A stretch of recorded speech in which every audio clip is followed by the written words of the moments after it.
Hello there, and welcome once again to Science for Sleep, where curiosity settles in beside you like a familiar blanket, and science takes its time wandering toward the edges of the unknown.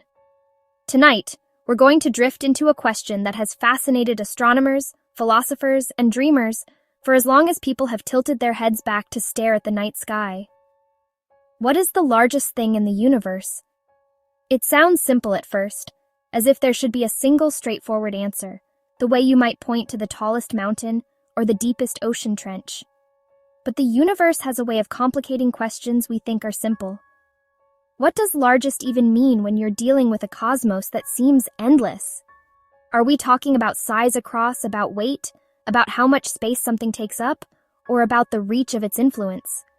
Each way of thinking leads us down a different path, and together they begin to show us how wonderfully difficult the idea of largest really is.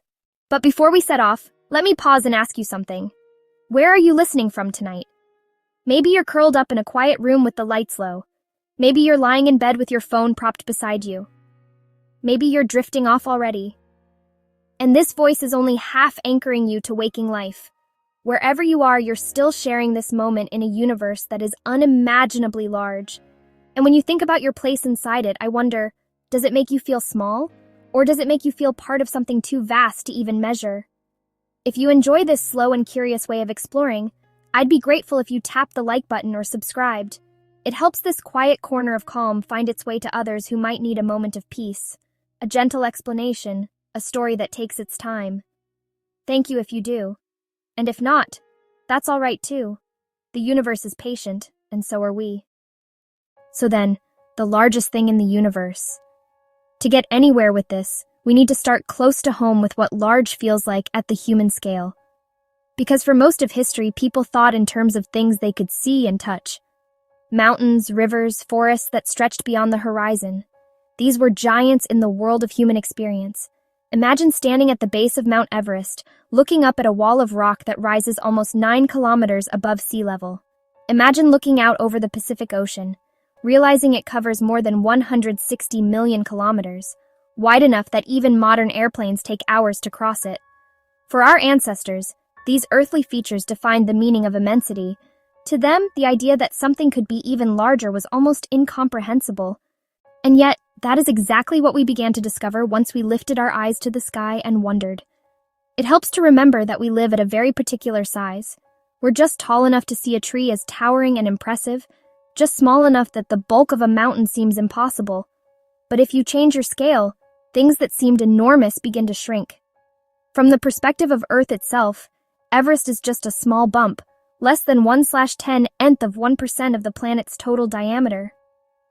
From the perspective of the solar system, the Pacific Ocean is nothing but a thin blue film clinging to a rocky sphere. And that's the first important thing to hold on to as we start tonight's journey. Large depends on where you stand, on what you compare it to, on what your senses can grasp. The universe has a way of stretching our comparison so far that eventually even our biggest things start to look like almost nothing. Think about our planet. Earth is about 12,700 kilometers across. That number alone doesn't mean much until you compare it. If you could line up about 109 Earths side by side, you'd span the diameter of the sun. That's right. Our sun, the ordinary star at the center of our solar system, is more than 100 times wider than our whole planet. Suddenly, Mount Everest, the Pacific Ocean, even the planet beneath your feet feel less like ultimate examples of size and more like stepping stones. The scale has already left behind what we can see directly. Now imagine standing outside the solar system looking back. You'd see not just the Earth, but all the planets circling around the sun. Mercury, a tiny marble. Jupiter, a vast ball of gas more than 11 times Earth's diameter. Saturn with its rings stretching tens of thousands of kilometers wide.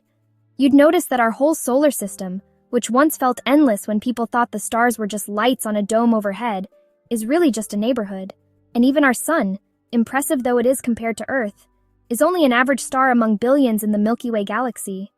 This way of thinking prepares us for the question of the largest thing. Because the deeper you look, the more the comparisons stretch. What looks giant at one scale becomes ordinary when you zoom out. The sun with its diameter of about 1.4 million kilometers seems vast compared to Earth. But then you discover red supergiants like Betelgeuse, a star so swollen that if it sat where our sun is, its surface would extend past the orbit of Mars. And beyond that, hypergiant stars like Uiscudi with diameters estimated at over 1,700 times that of the sun. Suddenly, our local star doesn't seem especially large at all.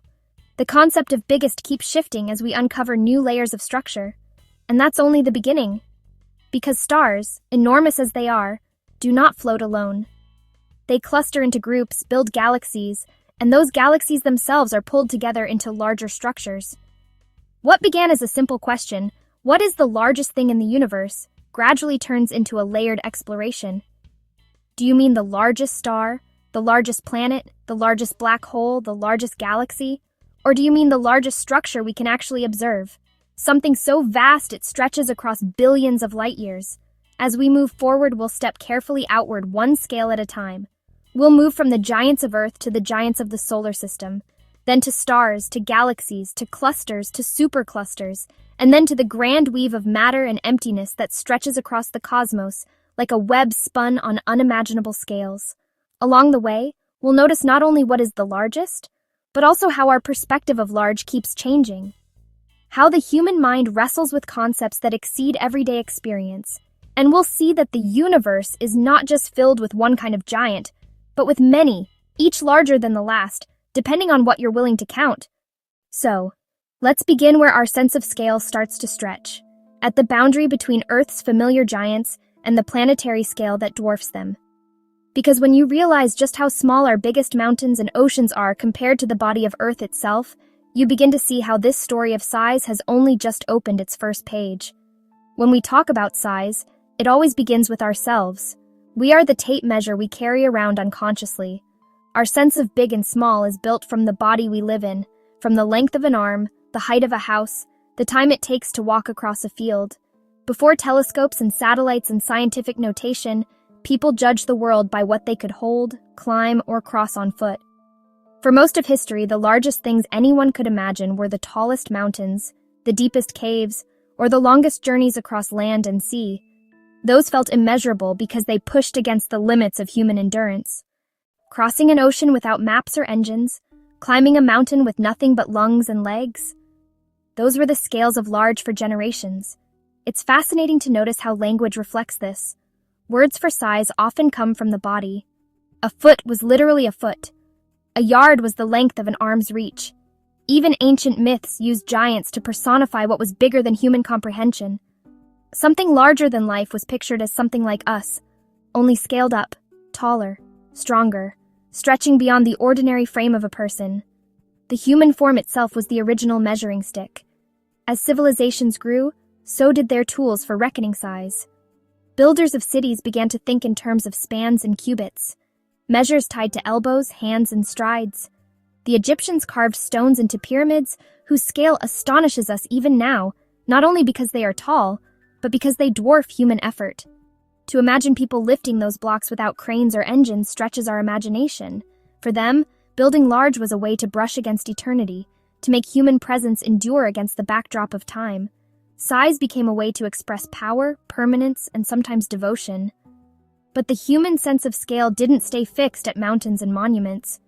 With ships that crossed oceans, suddenly the globe itself entered human awareness as something measurable. The Earth, once imagined as endless or infinite, could be circled. Melon's voyage in the early 1500s made it clear that you could start in one place, keep traveling, and eventually arrive back where you began. The world was vast, but not boundless. Its size could be mapped, charted, and even compared to human travel time. That was a turning point. Once you realize the Earth is a finite sphere, the next question naturally follows. What else is there, and how big could it be? We still measure size in terms of human effort even today, though we often don't notice it. A road trip is measured in hours of driving. A flight across the Atlantic is measured in meals and naps taken on the plane. Even space travel, the most extreme example we have, is described in time. It takes about 3 days to get to the moon. A rover takes several months to reach Mars. We anchor size to duration because time is something we feel directly. While kilometers in the millions or billions are hard to picture, a meter is easy. You can stretch your arms and imagine it. A kilometer is harder, but you can still walk it. A million km that slips free from instinct. We turn to metaphors. 20 times the Earth's circumference, about the distance light travels in a few seconds. Our sense of the immense always loops back to scales we know. This is where science gave us a new kind of measuring stick. Numbers that go beyond human instinct. The invention of precise units, the meter, the second, the kilogram, allowed us to count and compare with accuracy, not just feeling. But then came something else. The need to handle numbers so large that ordinary counting systems broke under their weight. Scientific notation was born. A way of saying not just 10,000 or 100,000, but 10 to the power of 6, 10 to the power of 9, 10 to the power of 12. Each step up felt like walking away from human intuition, because the brain can picture a handful, maybe a dozen, even 100 with effort. 1,000 already pushes it. 1 billion becomes abstraction. And yet the universe demands those numbers because its scale doesn't pause for our comfort. Think about how children learn big numbers. At first they count on fingers. Then they count objects in a room.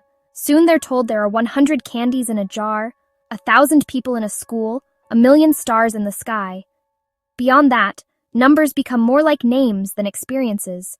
1 billion, 1 trillion, 1 quadrillion. We say the words, but few people can honestly picture what they mean.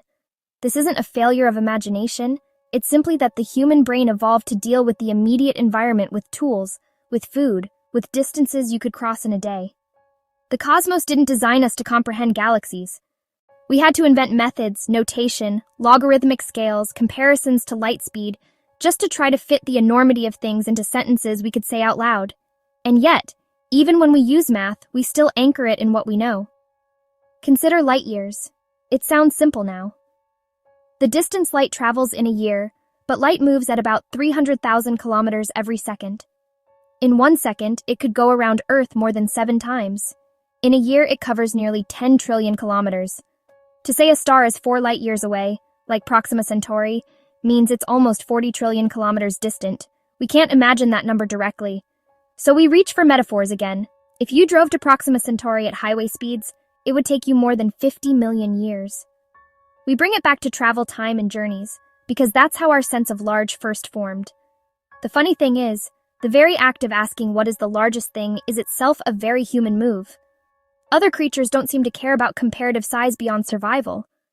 A bird needs to know if a branch is wide enough to hold it. A predator needs to know if its prey is bigger or smaller than itself. But humans go further. We wonder what's the biggest tree in the forest, the tallest mountain on the continent, the largest whale in the sea. We seem wired to search for limits, to test the edges of the possible. It's as if measuring size helps us anchor ourselves, to know where we fit. If we know what is biggest, we can place ourselves in the hierarchy of scale, even if we are far down the ladder. And that curiosity only deepens when we move beyond Earth. For the first time in history, photographs from space let us see the Earth as a whole, a blue and white marble hanging against blackness. That single image first taken in the 1960s shifted our perspective. Suddenly, we could see the entire planet at once. All the oceans, all the continents, all of humanity contained on a sphere small enough to cradle in one photograph. What once felt infinite, a planet without edges, was revealed to be a finite ball. The largest thing we had ever known was in fact small compared to the space around it. The human sense of big had to stretch once again. You might think that once we had numbers and photographs, our sense of size would stabilize, but it hasn't. Every time we build better instruments, our definition of large gets pushed further out. A telescope reveals mountains on the moon, storms on Jupiter, rings on Saturn. A bigger telescope reveals galaxies, then clusters of galaxies, then patterns so vast that they span billions of light years. Each discovery forces us to adjust our inner measuring stick. At first, it's uncomfortable, even unbelievable. People once resisted the idea that Earth goes around the sun because it felt too large a claim.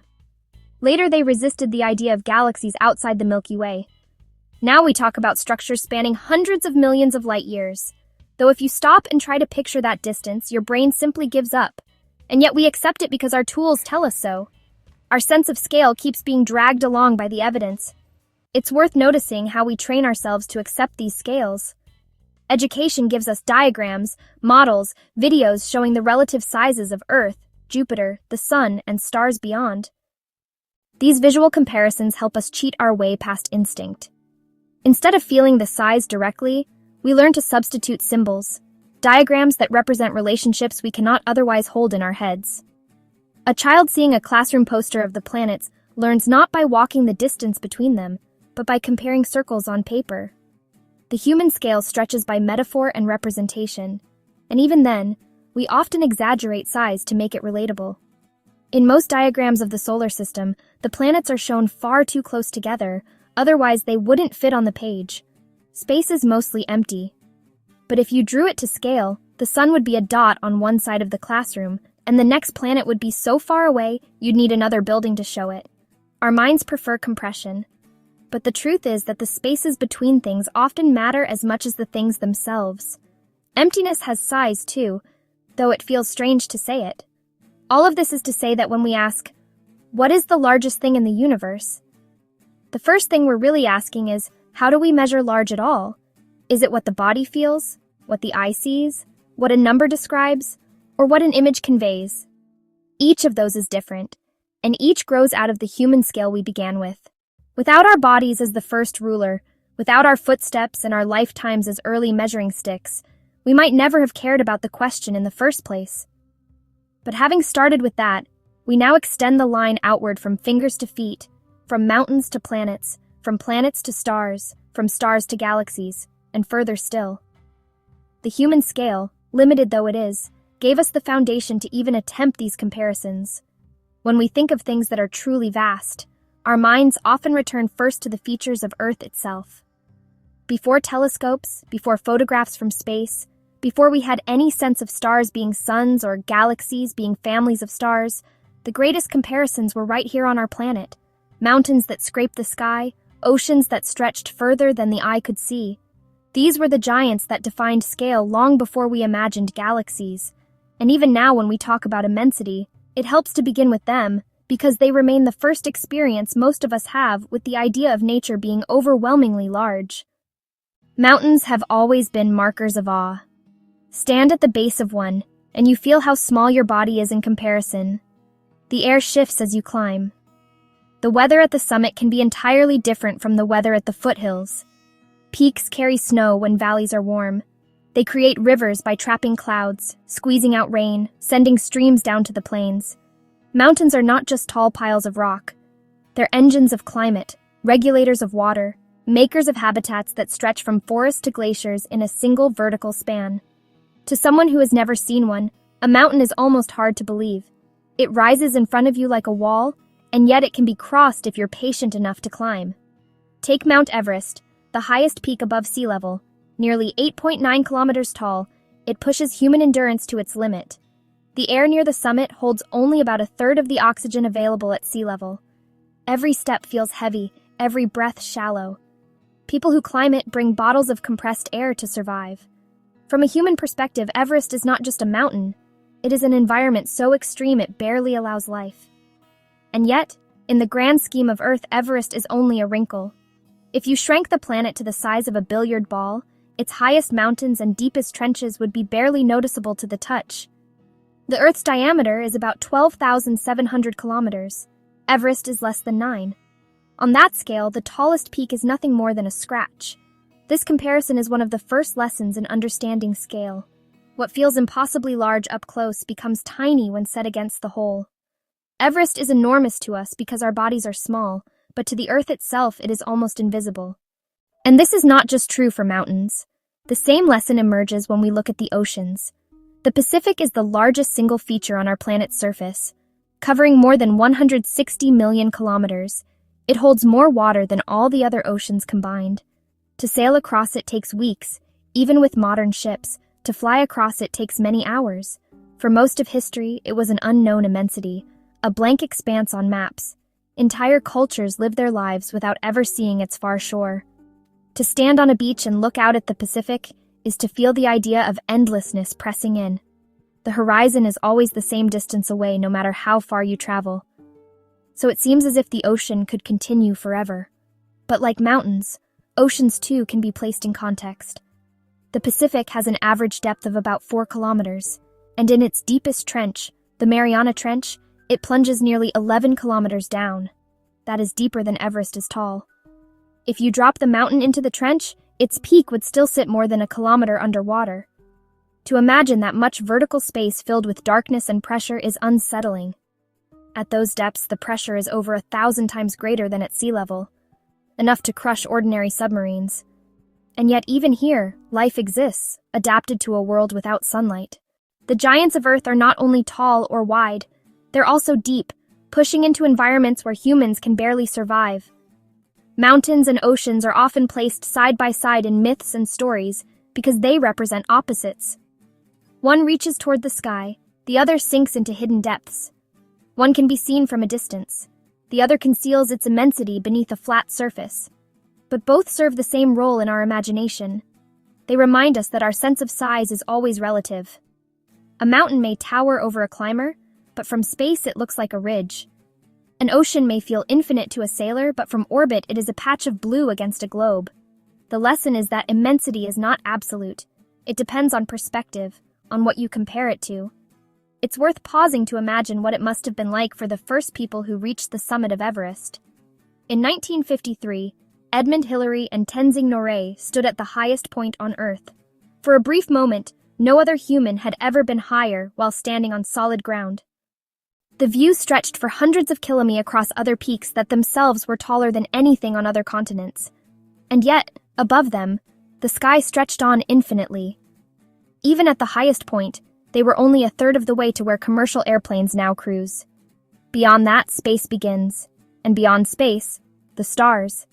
The highest mountain still leaves us close to the ground. Now picture the first explorers to cross the Pacific.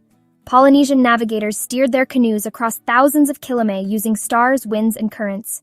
They set out without seeing land ahead, trusting knowledge passed down through generations. To them, the ocean was not just large, it was a living map, a field of motion and pattern. For months they might travel without touching shore, yet still know where they were by reading the sky. The Pacific, immense as it is, but thus knowable through patience and skill. Even the largest ocean could be crossed. These stories tell us something important about the human relationship to size. What we call large is not only about numbers. It is about effort, about difficulty, about what can or cannot be crossed in a lifetime. Everest feels large because it pushes the body to its limits. The Pacific feels large because it demands weeks or months of travel. Size is not just geometry, it is experience.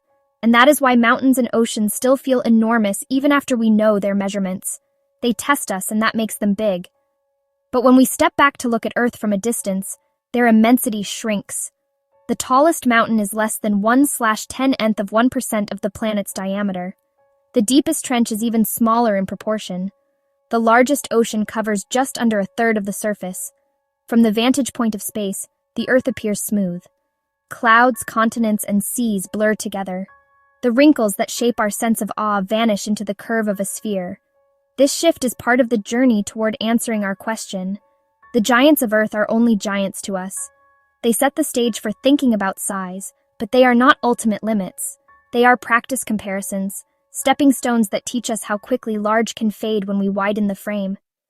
That lesson becomes even more striking when we turn from the surface to the planet as a whole. Because while mountains and oceans once defined scale for human imagination, Earth itself is not the end of the story. It's only the next comparison. When we step back from the mountains and oceans that dominate the human imagination, the planet itself becomes the next comparison point. Earth is the foundation beneath our feet, the home that holds every story, every culture, every living thing we know. It feels infinite when you live upon it, wide enough to hide mysteries on its far side, large enough that most people for most of history never saw more than a tiny fraction of its surface. And yet when you measure it, the numbers begin to reveal just how precise and limited even a world can be. Earth is about 12,742 kilometers across at the equator. That's a figure so exact that it may seem sterile at first glance, just a number. But let's try to feel it in human terms. If you were somehow able to walk in a straight line around the widest part of the Earth step by step, it would take you about 40,000 kilometers of distance to return to where you started. At a steady pace, walking 8 hours every single day, you would need well over a year to finish. That's with no oceans, no obstacles, no rest days, just walking. Even on the scale of a single lifetime, Earth is too large to fully circle on foot. That was one of the first lessons of explorers. The planet could not be measured in days or weeks of travel. It demanded months, years, sometimes generations. But compared to space, the size of Earth begins to look much smaller. The Moon orbits at a distance of about 384,000 kilometers. That's roughly 30 times Earth's diameter away. If Earth were the size of a marble about 2 centimeters across, the Moon would be about the size of a pea orbiting 30 centimeters away. A tidy little system on a tabletop.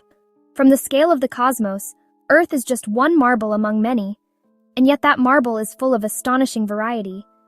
Its diameter may be modest compared to what comes next, but it contains mountains, trenches, plains, deserts, rivers, forests, and oceans. It contains climates from polarized to tropical rain and life that is adapted to every one of them. Earth's size is not just physical, it is experiential. A human lifetime is barely enough to cross its surface a handful of times, let alone to live in all its environments.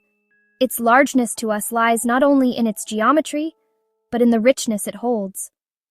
When astronauts first left the atmosphere and looked back, they were struck by how small the Earth appeared against the backdrop of space.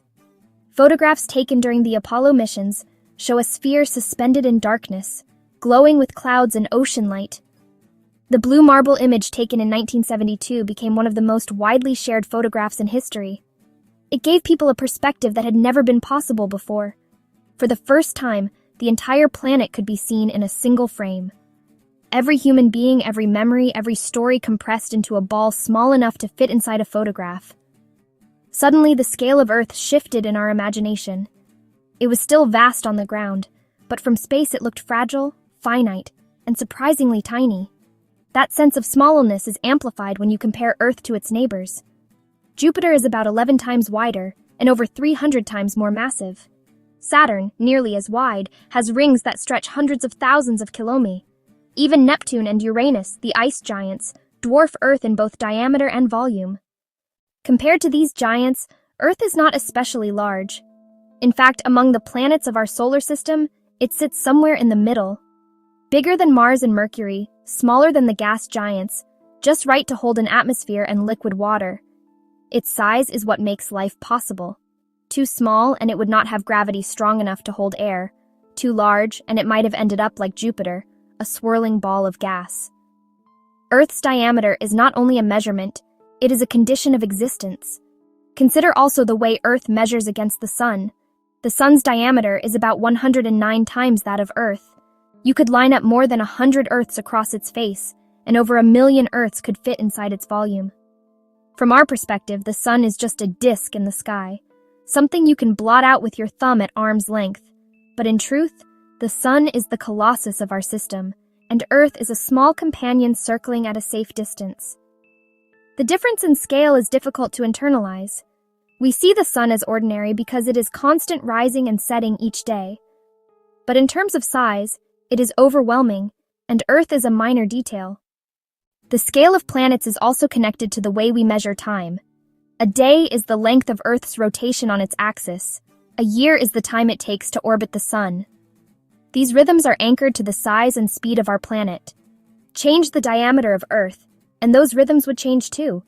A larger planet might spin more slowly, giving longer days. A smaller one might spin faster.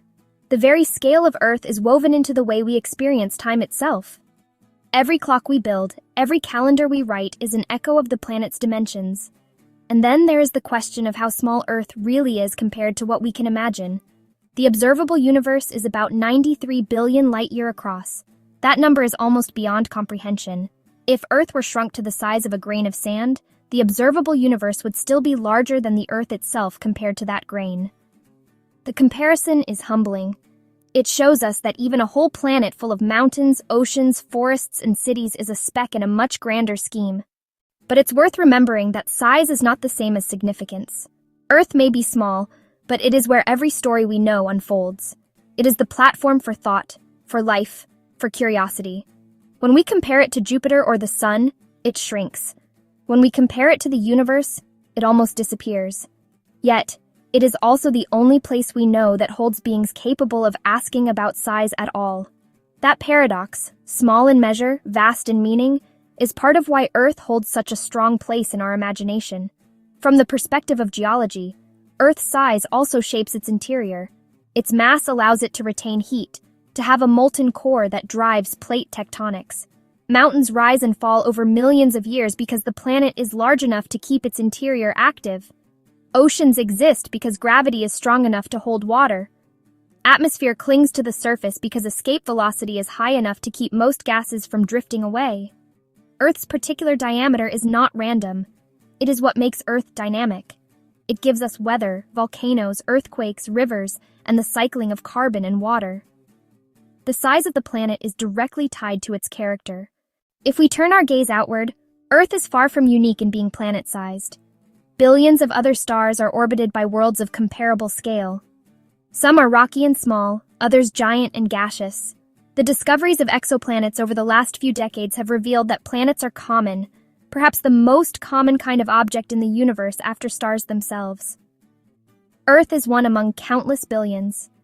And yet, when you think about the fraction of those planets that may have just the right conditions for life, the sense of rarity returns. Its size, its distance from the sun, its balance of land and water. These details make it more than just a ball of rock. They make it a world capable of harboring consciousness, something far rarer than size alone. As we try to grasp the size of Earth, we can use analogies to bring it closer to mind. If the Earth was shrunk to the size of an apple, the atmosphere would be thinner than the wax coating on its skin. The highest mountain would be a barely noticeable bump. The deepest ocean trench would be a scratch. The surface, which feels rugged and dramatic to us, would be smooth. That comparison shows just how thin the living layer really is. The biosphere, the part of Earth that supports life, is no more than a few kilometers deep in the